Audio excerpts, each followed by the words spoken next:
말씀을 보면 예수님께서 이제 갈릴리 사역을 다 마치시고 이제 마지막 세례, 다시 말해서 십자가 죽음의 사역을 감당하기 위해서 예루살렘으로 지금 향하고 있는 겁니다.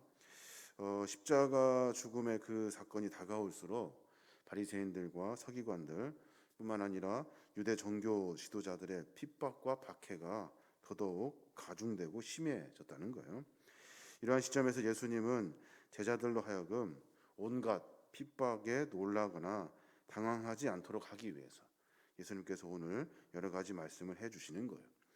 내가 세상의 불의 역사에 대해서 설명할 필요가 있겠구나 라고 생각하셔서 그 말씀을 하신 거예요.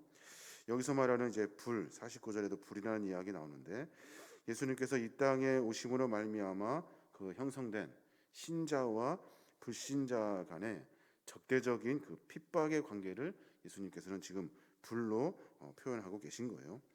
이 세상에 예수님께서 화평을 주려고 온 것이 아니라 오히려 분쟁하기 위해 오셨다고 말씀해주고 계시는 거예요.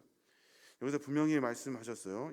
내가 이 땅에 분쟁을 시키려 왔다라고 말씀하셔요. 이 말을 듣고 제자들이 납득할 수 있었을까요? 아마 쉽게 납득하지 못했을 거예요.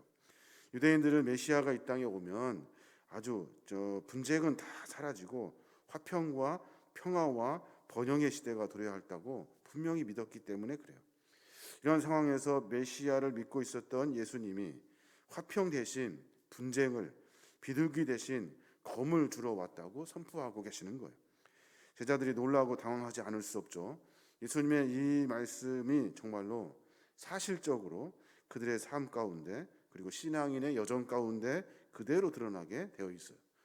오늘도 마찬가지로 오늘날도 역사 속에서 믿는 자와 믿지 않는 자의 이 분쟁을 계속해서 이루어지고 있는 거예요. 빛 대신 예수님께서 어둠의 이 땅에 오셔서 빛을 쫓는 신자와 그리고 무리들 그리고 그 빛을 배척하는 불신자의 무리들이 확연하게 이렇게 구분이 되어서 서로 이렇게 분쟁하게 되고 서로 이렇게 싸우게 되는 거예요. 세상의 화평은 다 깨어져 버리고 대신에 분쟁이 그 안에 들어가 된 거예요. 예수님은 화평이 아니라 분쟁과 적대의 불을 이 땅에 던지러 오셨다라고 말씀하고 계십니다. 그 한 예로 가족의 관계를 주님께서 설명하고 계시는 거예요. 5명의 가족이 있대요. 아버지, 어머니, 아들, 아들의 처, 그리고 딸 이렇게 시어머니 이렇게 있대요. 5명. 예수를 중심으로 신자와 불신자의 구분이 3대2 어쩌면 2대3 이렇게 나누어지게 된다는 거예요. 마태복음 10장에 보면 예수님 분명히 말씀하셔요. 아비나 어미를 나보다 더 사랑하는 자는 내게 합당치 아니하다라고 말씀하셔요. 다시 말해서 믿음의 길은 혈연보다 더 중요하다는 사실을 주님 말씀해 주고 계시는 거예요. 혈연이라고 하여서 믿음에 대해 타협하거나 어떤 부평하거나 그래서 이렇게 서로 분쟁하지 않 믿음에 대한 분쟁을 하지 아니하고 그냥 이렇게 연대한다면 그것은 틀린 일이다라고 주님께서 말씀해주고 계시는 거예요. 혈연에 얽매여서 믿음을 저버리는 일이 없도록 하라고 분명히 당부해주고 계시는 거죠. 세상에 두 무리가 있대요. 세상에 속한 자가 있고 하나님에게 속한 자가 있어요. 빛의 사람이라고 하는 신자들이 있고 어둠의 사람이라고 하는 불신자들이 있대요. 하나님은 이 두 개가 서로 대립할 수밖에 없는 상황을 설명해주고 계시는 거예요. 거기에서 우리가 어떻게 해야 합니까? 그냥 안일하게 타협하고 유혹에 넘어가고 또 인륜을 앞세워가지고 그 약해지거나 믿음이 식어져서는 안 된다는 거예요. 영적인 전쟁에서 가족이기 때문에 타협하거나 가족이기 때문에 우리가 함께 파멸을 맞는 일을 해서는 안 된다고 주님 말씀해주고 계시는 거예요. 여러 가지 일들이 있을 거예요. 이제 곧 설도 다가오는데 이런 종교적인 충돌들이 우리 안에 있을 겁니다. 그 안에 분명히 기억해야 될 것은 타협하거나 아니면 수용하거나 아니면 이렇게 그렇게 한다면 아마 모두가 다 그 신앙을 가진 사람뿐만이 아니라 온 가족의 식구들이 파멸을 맞게 되는 거예요. 그래서 그 일들 가운데 지혜가 필요할 것 같아요. 우리가 비록 지금은 서로 믿지 않고 믿는 분쟁의 상황이지만 우리가 장차 우리의 모습을 통해서 그리스도가 드러나게 되고 많은 이들이 그리스도의 향기를 맡아 하나님의 백성이 될 수 있도록 우리가 어렵지만 그런 실행의 시간들을 우리가 가지고 보내야 하는 거예요. 그것이 바로 믿는 자의 삶의 모습인 겁니다. 타협하지 말고 오히려 뜨거운 신앙을 가지고 성령의 역사를 기다리면서 승리할 수 있도록 우리가 지혜로운 삶을 살아야 하는 거예요. 한 가지 더 주님 말씀하고 계십니다. 시대를 분별하라 라고 권면해주고 계셔요. 시대를 분별하라. 오늘 우리가 누가복음을 같이 읽고 있습니다만은 누가복음의 저자 누가는 상당히 냉철하고 그리고 또 분석적이고 그리고 굉장히 논리적인 그런 의사의 직업을 가지고 있는 누가입니다. 근데 그 누가가 오늘 본문을 이렇게 누가복음을 쭉 써 내려가면서 굉장히 누구에게 이 말을 하는지 그리고 또 이 보고서가 누구에게 들어가는지 또 굉장히 객관적으로 이 누가복음을 써내가고 있어요. 왜냐하면 보고서 형식이기 때문에 그래요. 오늘 보니까 누가가 이 이야기를 누구에게 하는지를 먼저 이야기합니다. 제자들에게 그리고 무리들에게 그리고 또다시 제자들에게 그리고 또다시 무리들에게 말씀하시면서 시대를 좀 잘 분별하여서 무엇을 준비해야 되는지에 대해서 예수님 하신 말씀을 듣는 거예요. 여기 보니까 소나기의 이야기도 나오고 그리고 뜨거운 열풍에 대한 이야기도 나와요.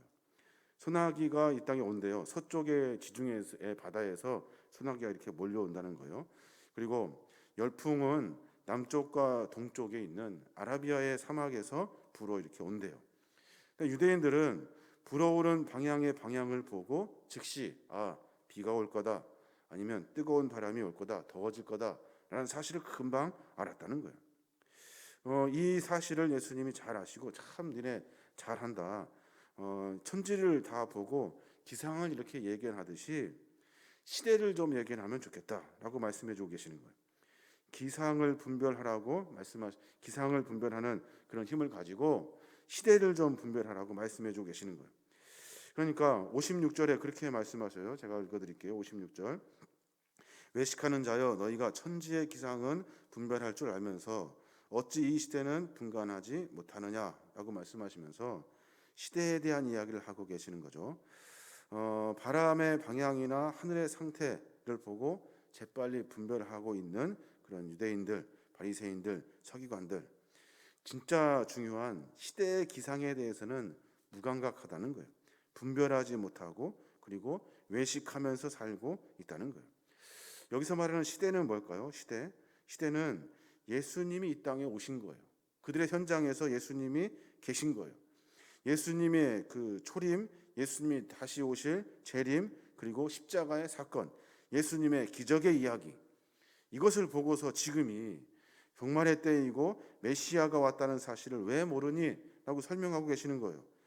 이런 것들을 다 보면 분명히 너희들이 그렇게 읽고 그렇게 연구했던 구약의 숙한 예언들 그 예언들이 현실적으로 이 시대 가운데 이루어지고 있는데 왜 너희들은 그것을 부인하니? 라고 말씀하고 계시는 거고 그리고 너희들이 영안이 어두워지고 그리고 모든 것들이 다 가리워져 가지고 메시아의 오심에 대해 분별하지 못하고 메시아의 하는 일들에 대해서 분별하지 못하고 분명히 배우고 연구하고 예언의 말씀을 전하는 너희들이 그런 일들을 못한다는 거예요.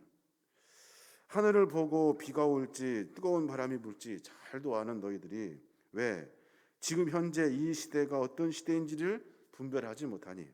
내가 누구인지 왜 모르니? 라고 주님께서 말씀해 주고 계시는 거예요. 그러면서 하시는 말씀 회개하라는 거예요. 돌이키라. 다시 돌이켜서 정상의 자리에 서라고 권면해 주고 계셔요. 57절에 보니까 그런 말씀이 있어요.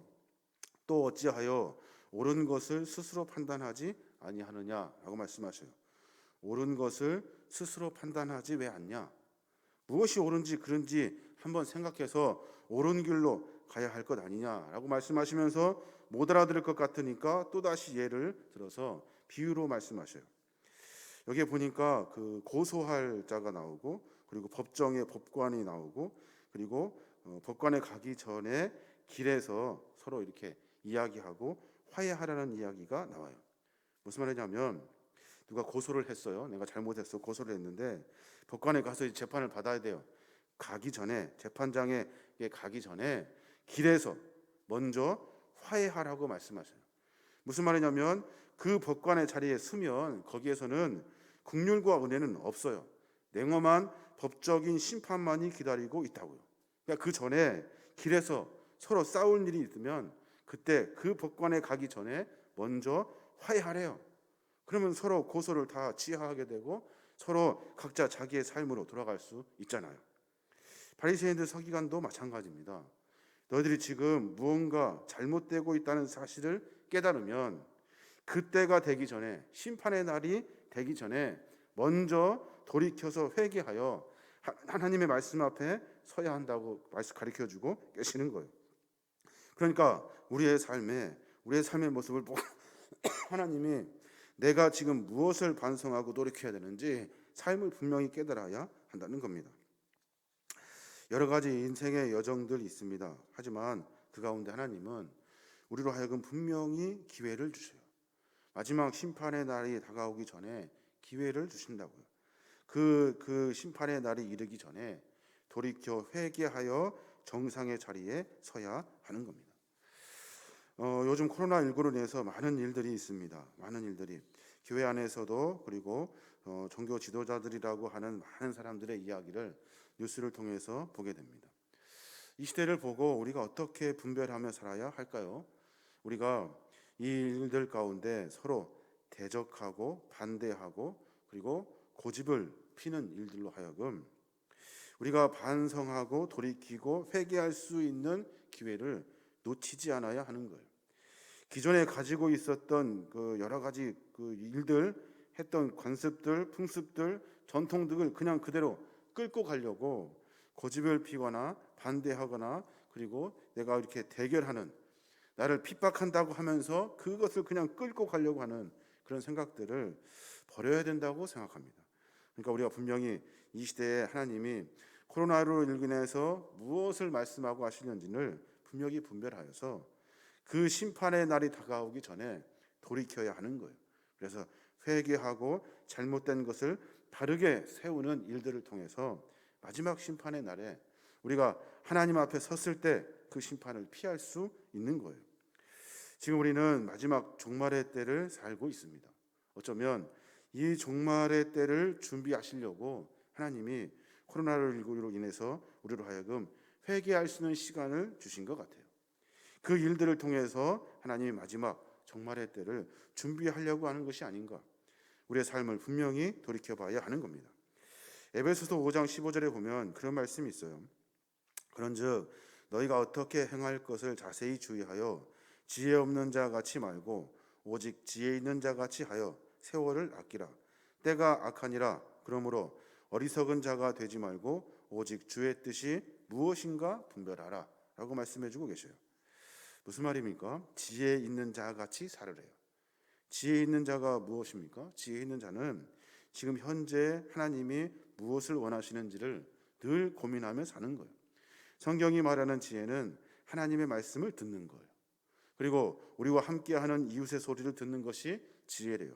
솔로몬이 구한 지혜가 바로 그 지혜예요. 그 지혜를 구해서 우리가 시대를 낭비하지 말아야 하는 거예요.